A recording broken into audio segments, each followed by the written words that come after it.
Bonjour, donc vous avez ici deux gourdes en porcelaine de Chine.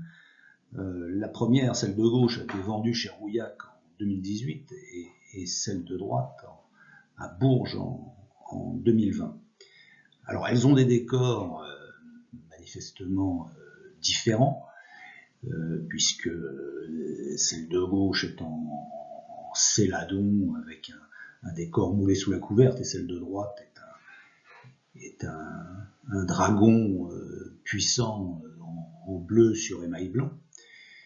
Mais elle comporte de nombreux points communs. Bon, elles sont de la même époque, hein, celle de l'empereur Qianlong. L'empereur Qianlong est un des empereurs de la dynastie Manchu Qing qui a régné sur la Chine jusqu'en 1912. Elles ont l'une et l'autre cette forme dite bianhu, donc sont des gourdes aplaties, on les verra de profil. Elles ont l'une et l'autre la même taille, 50 cm, donc ce sont de beaux objets. Et elles ont fait l'une et l'autre des prix records, entre 4 et 5 millions d'euros. Donc ces gourdes, au départ, on a des gourdes de pèlerins en bronze ou en cuir, donc c'est très ancré dans la tradition chinoise. Sous les Ming, on commence à les trouver en porcelaine, et les Qing ont repris cette forme de gourde en porcelaine. Alors ce ne sont évidemment plus des gourdes de pèlerins, ce sont bien des objets décoratifs.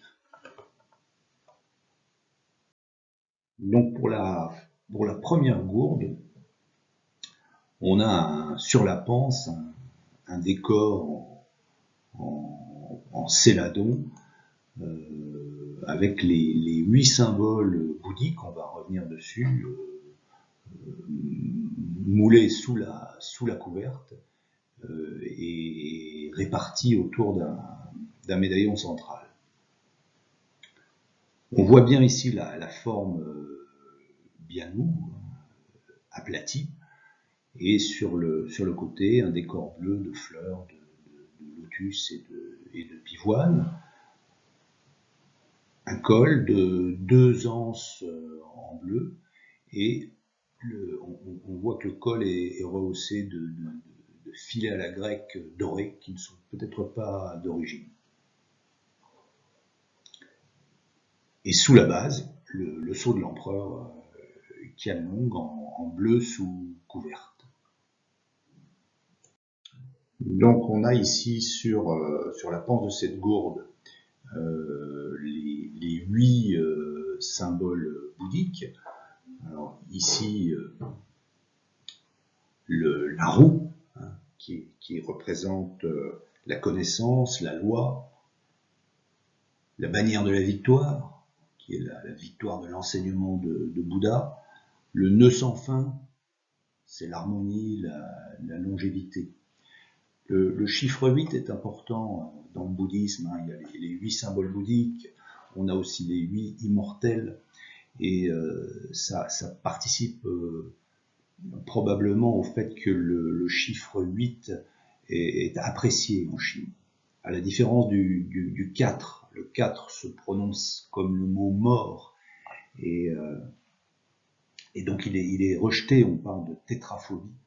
Le chiffre 8, lui, est très recherché. Il est recherché, on est content quand on a un numéro de téléphone, une plaque d'immatriculation qui comporte un 8. Et les Jeux Olympiques de Pékin ont commencé le 8 août 2008 à 8h08. Alors, quittons le chiffre 8 pour cette deuxième gourde, avec un décor de dragon vigoureux, qui est à la recherche de la perle sacrée, la perle enflammée qu'on voit ici au milieu de la panse. C'est un dragon de type asiatique, hein, c'est pas un dragon européen, celui que pourchasse Saint Georges avec sa lance. Le dragon européen est beaucoup plus massif, il a des ailes. Ici on a affaire à un dragon asiatique, serpentin, qui n'a pas d'aile. On voit son visage ici, on décrit une tête de chameau avec des bois de cervidés, des écailles de carpe, une crinière de lion. Les 5 griffes, on va y revenir aussi, symbole de l'empereur. Le dragon flotte au-dessus des flots, au milieu des nuages, entouré par des chauves-souris. On n'en voit qu'une ici, hein. Mais il y en a également sur les côtés de la gourde. La chauve-souris est un animal très positif en Chine, hein, historiquement. Bon, aujourd'hui, évidemment, on s'en méfie, les porteurs du SRAS ou du coronavirus, mais c'est en Chine un symbole de bonne fortune, de prospérité. Et puis sous la gourde, le sceau de l'empereur Qianlong. Donc le dragon à 5 griffes, alors c'est pas tout à fait la même chose en Corée ou au Japon. Je crois qu'au Japon, les dragons ont plutôt 3 griffes, en Corée peut-être 4. En Chine, le dragon à 5 griffes est le symbole de l'empereur. Les dragons à 4 griffes sont réservés aux princes. Donc ici, 2 autres objets, hein, sur lesquels figure un dragon à 5 griffes et une perle enflammée. On a sur ce trône laqué qui est au Victoria et Albert Museum, on devine ici un dragon et ses 5 griffes ici.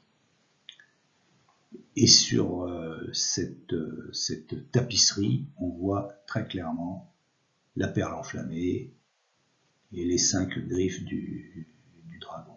Donc sur beaucoup d'objets textiles, hein, et des robes notamment, les robes de l'empereur ont souvent un dragon à 5 griffes. Et donc ici, le dragon va absorber cette perle enflammée, la perle étant le symbole du pouvoir. Donc elle représente également la sagesse. Et donc l'empereur, en l'absorbant, va diriger l'empire avec sagesse.